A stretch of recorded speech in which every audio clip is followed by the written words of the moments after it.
हम लोगों को फोन, लैपटॉप, इलेक्ट्रॉनिक, ईवी गाड़ी, यहाँ तक कि देश का फाइटर जेट भी, सबका दिल मतलब जो इम्पोर्टेंट पार्ट होता है वो सिर्फ एक चीज से ही बनता है, जिसको बोलते हैं मैग्नेट। और वो मैग्नेट बनता है रेयर अर्थ मेटल से, जिसका 90% कंट्रोल सिर्फ एक देश के पास में है, वो है चाइना। 2025 में चाइना ने एक स्विच ऑफ किया और पूरी दुनिया के ईवी सेक्टर में, ऑटो इंडस्ट्री सेक्टर में हाहाकार मच गया और इंडिया भी इसका शिकार हुआ। लेकिन इसी क्राइसिस ने इंडिया को वो प्लान बनाने पर मजबूर किया जिसकी हम आज बात करने वाले हैं। कैसे आज इंडिया अपनी सेमीकंडक्टर और क्रिटिकल मिनरल सप्लाई को चाइना से आजाद करने की कोशिश कर रहा है। ये वीडियो 3 पार्ट में होने वाली है। पहले पार्ट में हम डिस्कस करेंगे कि चाइना कैसे मोनोपोली बना, दूसरे में इंडिया ने ये प्लान कब शुरू किया और किसने शुरू किया, और तीसरा पार्ट क्या सच में ये इंडिया का प्लान काम करेगा, क्या हमारा देश सेमीकंडक्टर में आगे जा पाएगा। तो चलिए शुरू करते हैं, लेकिन उससे पहले वीडियो को लाइक कर दीजिए और चैनल को सब्सक्राइब कर दीजिएगा। रेयर अर्थ एलिमेंट्स, ये 17 एलिमेंट्स का एक ग्रुप होता है जिसको हम लोग रेयर बोलते हैं, लेकिन इसका मिलना रेयर नहीं है। इसको प्रोसेस करके काम की चीजों में लाना ये रेयर होता है, जो सबसे मुश्किल पार्ट होता है इसका।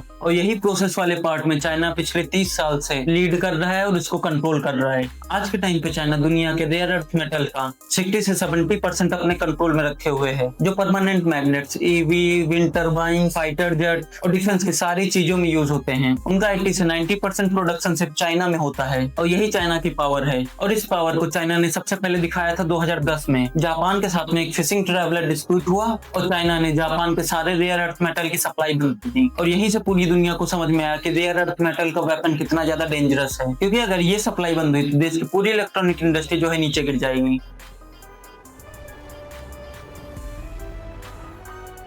फिर हम आते हैं ईयर 2023 और 25 में, जब यूएस और चाइना की ट्रेड वॉर चल रही थी। चाइना ने ग्लेयम, ग्रेनियम, ग्रेफाइट, एंटीमनी, टंगस्टन जैसे इंपॉर्टेंट मटेरियल के एक्सपोर्ट पे उसने रिस्ट्रिक्शन लगाना शुरू कर दिया, और मोस्टली यूएस को टारगेट करके। और फिर अप्रैल 2025 में एक और बड़ा ट्विस्ट आया। चाइना ने 7 रेयर अर्थ मेटल और उनके मैग्नेट्स पे रिस्ट्रिक्ट एक्सपोर्ट कंट्रोल लगा दिया, और ये चाइना का जवाब था यूएस जो ट्रैफिक लगा रहा था उसके खिलाफ। लेकिन इसका असर सिर्फ यूएस पे नहीं पड़ा, पूरी दुनिया पे ही पड़ा, इंक्लूडिंग इंडिया। और चाइना के इन एक्सपोर्ट रिस्ट्रिक्शन का रिजल्ट 2024 से ही दिखना शुरू हो गया था, जब पहली बार उसने रिस्ट्रिक्शन लगाना स्टार्ट किया था। चाइना के परमानेंट मैग्नेट एक्सपोर्ट में 51% का गिरावट आ गया था, वो भी एक ही महीने में। Global auto makers, aerospace companies और सेमीकंडक्टर फर्म्स सब इसी सप्लाई चेन में फंसी हुई थी, जिसकी वजह से लोगों को बहुत लॉस झेलना पड़ा। और इंडिया के लिए भी ये डायरेक्ट हिट था, क्योंकि 2024 में इंडिया के मेटल बेस्ड मैग्नेट 82.9% तक चाइना से इंपोर्ट होते थे। मतलब हमारी डिपेंडेंसी उन पे बहुत ही ज्यादा थी। इंडिया की ऑटो और ईवी इंडस्ट्री तुरंत सरकार से गुहार लगाई कि इस इंपोर्ट को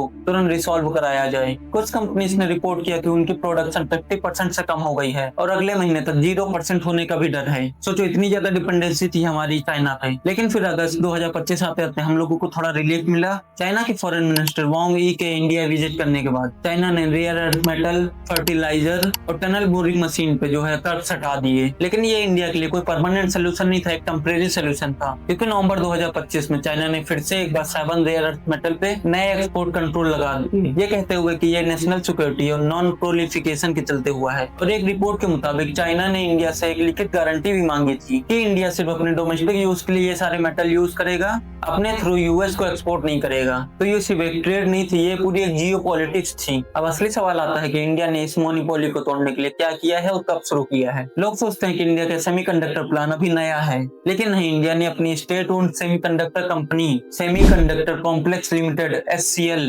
मोहाली में 1984 में ही बना दी थी। लेकिन 1989 में वहां एक बहुत बड़ी आग लग जाने के कारण इंडिया का ये सपना ही बनकर रह गया। लेकिन हमने हार नहीं मानी। 2007 में फिर से एक बार कोशिश की गई। सेमी इंडिया नाम की कंपनी के थ्रू फॉरेन फैब लेन की एक प्लान बनी, लेकिन वो भी किसी वजह से वर्क नहीं की और फेल हो गई। लेकिन फिर आया 15 दिसंबर 2021, मोदी गवर्नमेंट ने ISM India semiconductor mission launch किया, जिसका आउटले 76,000 करोड़ था। यह मिनिस्ट्री ऑफ इलेक्ट्रॉनिक्स और IT के अंडर चलाया जाता है और ये इंडिया की लार्जेस्ट इंडस्ट्री पुश थी इस पूरे डिकेड में। और रीजन इसका क्या था? कोविड-19 के टाइम पे ग्लोबल चिप शॉर्टेज ने पूरी दुनिया को दिखा दिया कि सेमीकंडक्टर सप्लाई चेन कितनी ज्यादा फर्टाइल है। और इसके ऊपर ताइवान स्टेट में चाइना और ताइवान की टेंशन भी बढ़ रही थी और दुनिया के 90% चिप ताइवान में ही बनते हैं। तो अगर कल को ताइवान पे कुछ होता है, अटैक वगैरह ये कुछ भी, तो पूरी दुनिया के चिप शॉर्टेज पड़ जाएगी और पूरी दुनिया का काम ठप हो जाएगा। और इसी रिस्क को कम करने के लिए कंपनी चाइना +1 की स्ट्रेटेजी अपना रही है। मतलब चाइना के अलावा एक और मैन्युफैक्चरिंग बेस ढूंढ रही है और इंडिया ने खुद को अल्टरनेटिव के रूप में प्रेजेंट किया है। ISM के थ्रू PLI स्कीम लॉन्च की, जिसमें गवर्नमेंट अप्रूव्ड प्रोजेक्ट में 50% का हिस्सेदार बनेगी, 50% खर्च अपनी गवर्नमेंट देगी। और ये अनाउंस करने के बाद जो कंपनीज आई थी वो थी माइक्रोन,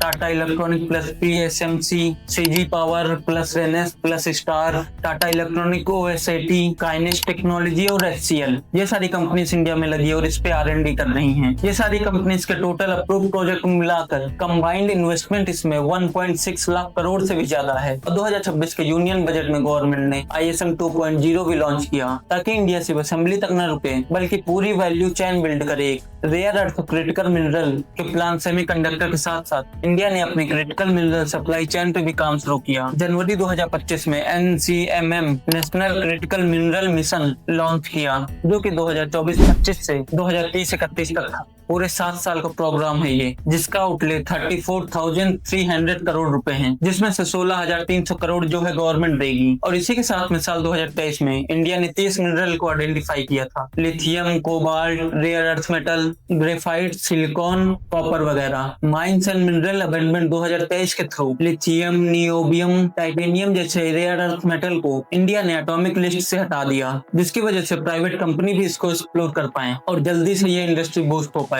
राजस्थान के सिरोही और भिलवाड़ा डिस्ट्रिक्ट में already rare earth metal deposits मिले हैं और बलोत्रा में डिपार्टमेंट ऑफ एटॉमिक एनर्जी ने 1,11,845 रेयर अर्थ ऑक्साइड को डिस्कवर किया है। नवंबर 2025 में यूनियन कैबिनेट ने rare earth permanent magnet manufacturing scheme भी लॉन्च की, ताकि इंडिया अपने खुद मैग्नेट बनाए, न कि सिर्फ रॉ मटेरियल ही एक्सपोर्ट करे और प्रोसेसिंग में भी आगे बढ़ पाए, जैसे कि चाइना है आज। अब बात करते हैं कि इंडिया भी स्टैंड कहाँ पे कर रहा है। देखिए, इंडिया के पास 5th largest rare earth reserve है इस टाइम पे, लेकिन ग्लोबल प्रोडक्शन में इंडिया 2% से भी कम है। और ऐसा क्यों है? क्योंकि रिजर्व होना और प्रोसेसिंग की कैपेबिलिटी, ये दोनों में बहुत ही बड़ा फर्क है। चाइना ने 30 साल लगाए ये प्रोसेसिंग डेवलप करने में और इंडिया को वहां तक पहुंचने में टाइम लगेगा, क्योंकि सेमीकंडक्टर साइड पे भी चैलेंज है। अभी जो फैब अप्रूव्ड है वो मोस्टली असेंबल और टेस्टिंग का है, एडवांस्ड लॉजिक फैब नहीं है। टाटा का PSMC का धुलेरा फैब इंडिया का पहला फैब है, लेकिन कटिंग एज चिप्स जो होते हैं, जैसे 3 नैनोमीटर हो गए या 5 नैनोमीटर हो गए, जो आईफोन या फिर AI में यूज होते हैं, अभी तक सिर्फ ताइवान और साउथ कोरिया के पास में ही है। और इसी वजह से चाइना रेयर अर्थ को एक डिप्लोमेटिक टूल्स की तरह यूज कर रहा है, जब चाहे ऑन कर दे, जब चाहे ऑफ कर दे। तो बॉटम लाइन यही है कि इंडिया का प्लान एकदम सही डायरेक्शन में जा रहा है, बस ये चलता रहे ऐसे ही। और अगर इसी तरह का विजन, प्लान, फंडिंग इंडिया की पहली गवर्नमेंट ने बना लिया होता तो आज हम शायद कहीं और होते, लेकिन कोई बात नहीं, हम भारतीय हैं,